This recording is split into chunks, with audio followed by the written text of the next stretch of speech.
Espace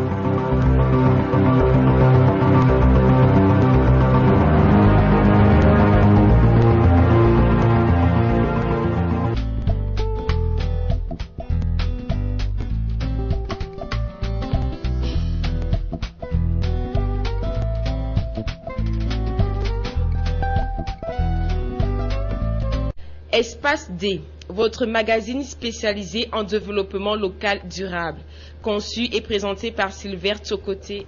Eh bien, nous avons commencé sur ce plateau la semaine dernière à parler des questions de déguerpissement massif dans les villes de Douala et de Yaoundé. Et la question s'est imposée de revenir pour continuer à débattre la question aussi de la problématique de logement. Et nous constatons également que notre gouvernement agit un peu sans tenir compte de la dimension humaine, sans prévoir des mesures d'accompagnement. Et avec les panélistes qui sont sur ce plateau, nous allons également envisager au cours de cette deuxième émission les solutions et comment, n'est-ce pas, éviter ce genre de situations dans l'avenir. Mesdames et messieurs, bonsoir et bienvenue à Espace D. Eh bien, André-Marie Afouba est revenu encore aujourd'hui pour débattre de cette question. Nous rappelons qu'il est coordinateur général adjoint du Canadel. Ensuite, M. Fonsi Manuel, qui est représentant résident de Aide Fédération. M. Djouken Marcel, qui est chargé de mission de Aide Fédération, basé à Paris. Et enfin, M.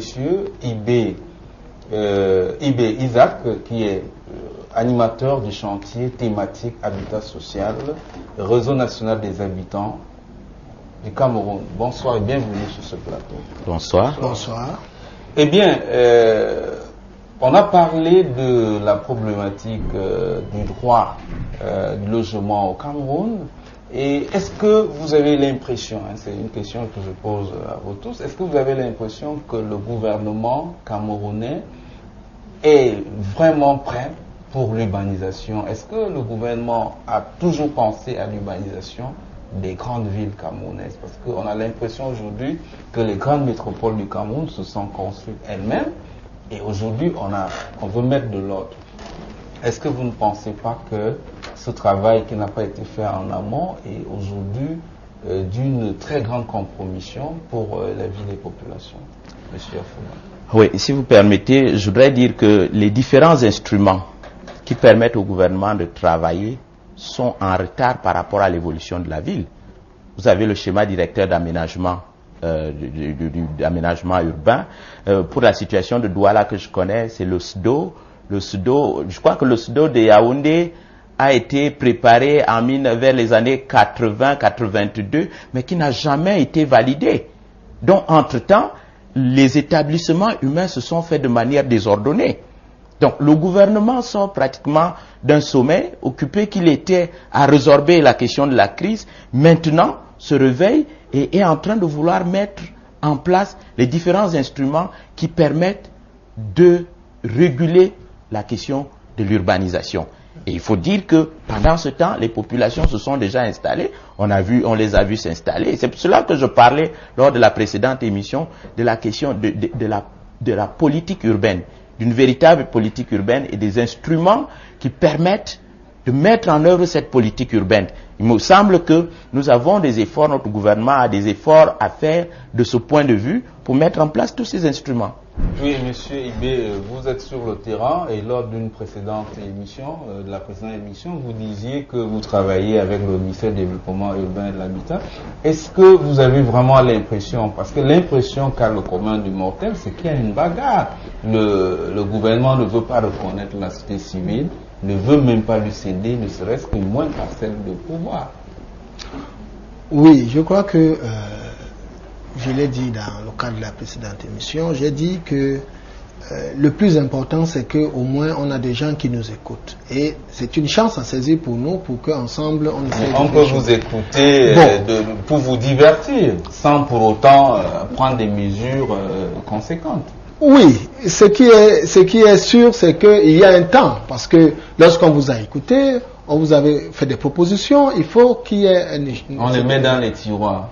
Bon, je crois que c'est pas le cas. Non, je crois, si vous permettez, je voudrais dire sur cette question-là qu'il y a une véritable évolution, même si on n'est pas encore arrivé à une situation satisfaisante, il y a une véritable évolution. Je vous ai parlé lors de l'émission précédente de l'expérience que nous avons à Douala de restructuration d'un quartier selon les règles de l'urbanisme. On ne peut pas occuper un espace sans servitude, on occupe un espace à 75%, les 25% sont réservés pour les espaces de jeu, pour les espaces de divertissement, Or, quand vous regardez nos quartiers, c'est touffu.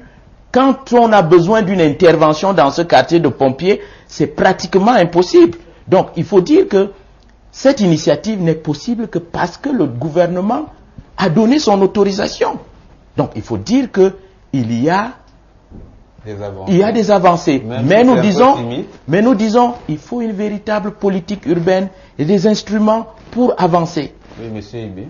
Merci pour l'intervention du panéliste. Moi, je crois que je reviens sur cette proposition. Je crois que nous avons de la chance d'avoir des gens qui nous écoutent. Ça a changé, ça a évolué parce qu'avant, on était considérés comme des malappris là qui venaient gêner des gens. Bon, maintenant, nous avançons. J'ai dit tantôt, j'ai dit à la présidente de l'émission que au mois d'octobre qui arrive, le gouvernement a accepté de nous accompagner en cadre d'un atelier national qui va essayer de dégager le cadre juridique qui permette, n'est-ce pas, aux mutuelles et aux coopératives d'habitat de se mouvoir concrètement et quel type d'appui. Tout ceci va se jouer là-dedans. Et c'est pour cette raison que je ne voudrais pas, parce que nous n'avons pas, en ce qui nous concerne, des éléments concrets sous la main pour m'avancer. Donc, le gouvernement, au jour d'aujourd'hui, le rôle de la société civile, c'est de cueillir cette chance qui nous est donnée pour qu'ensemble, on essaye de construire quelque chose. Les politiques d'urbanisme sont des choses à la fois des professionnels, mais aussi à la fois des pratiquants, c'est-à-dire des gens, des acteurs sur le terrain. Dans un cadre de concertation où on ne considère plus la société civile, je vous ai pris l'exemple la dernière fois de ce que, lorsque le chef de l'État a demandé une réflexion sur la situation du logement social, mais les gens qui se sont retrouvés au palais des congrès de Yaoundé, dans ce cadre-là, ils ont oublié qu'il y a eu des initiatives qu'on pouvait consulter, tout au moins, même si on ne fait rien de leur... Est-ce que ces initiatives sont capitalisées? Est-ce que vous documentez suffisamment ces initiatives? Tout à fait, nous les documentons. À Bertois, il y a le CERCAD. Nous les publions dans le cadre, nous avons un journal, je vous en prie, chers panélistes, permettez le journal que vous avez. Nous avons des organes de diffusion. Vous avez le journal Le Citoyen qui est, je ne sais pas si le caméraman. Donc, nous avons ce journal qui publie beaucoup plus tout ce que nous faisons dans le cadre du réseau. C'est pourquoi nous sommes en réseau. C'est-à-dire que tout ce que nous avons comme activité, tout acte que nous faisons, nous essayons de publier, nous capitalisons au maximum par tous les supports. Nous avons un site internet où vous avez à Yaoundé une coopérative, la Copabitat Promis, qui est une société coopérative d'habitat et de promotion immobilière, qui est à Kondengui, basée à Kondengui. Vous avez à Bertois le CERCAD, qui est également une ONG qui s'occupe de la promotion des mutuelles d'habitat. Donc, il y a des actions qui sont faites et nous sommes soutenus parce que pour publier ces journaux, il faut des moyens. Donc, il y a un noyau qui travaille, mais comme nos confrères de Canadel, ils sont à Douala, ils travaillent, nous travaillons à Yaoundé. C'est la possibilité Canadel travaille aussi dans quelques quartiers à Yaoundé. Bon, avec Assoal, nous venons de mener une grande enquête à Mimboman, en Kolo, où des gens qui occupaient des espaces sans savoir que, par exemple, ils sont sur l'espace du FEICOM, qui est un établissement public, et il y a des gens qui occupent des espaces, n'ont aucun papier. On a essayé de les sensibiliser, on est en train de les organiser pour les amener. Nous allons voir tout à l'heure qu'est-ce que vous faites concrètement pour sensibiliser ces populations sur le terrain. Monsieur Djoukam, je vais arriver vers vous là pour vous demander comment est-ce que la société civile, qu'est-ce qu'elle peut faire au Cameroun pour être un interlocuteur de poids comme en Europe, plus particulièrement en France. Je voudrais d'ailleurs abonder sur quelque chose en fait que j'ai entendu. Justement, le fait que les politiques publiques soient en retard par rapport à l'évolution, par rapport à l'évolution de l'urbanisation, par rapport à l'évolution de la population. je veux encore croire que le ministère ait été créé depuis seulement 4 ans et qu'aujourd'hui encore, on s'affaire à lui trouver un contenu précis. Mais ce que je ne veux pas croire, c'est que les populations indigentes fassent les frais de ces tâtonnements administratifs. C'est que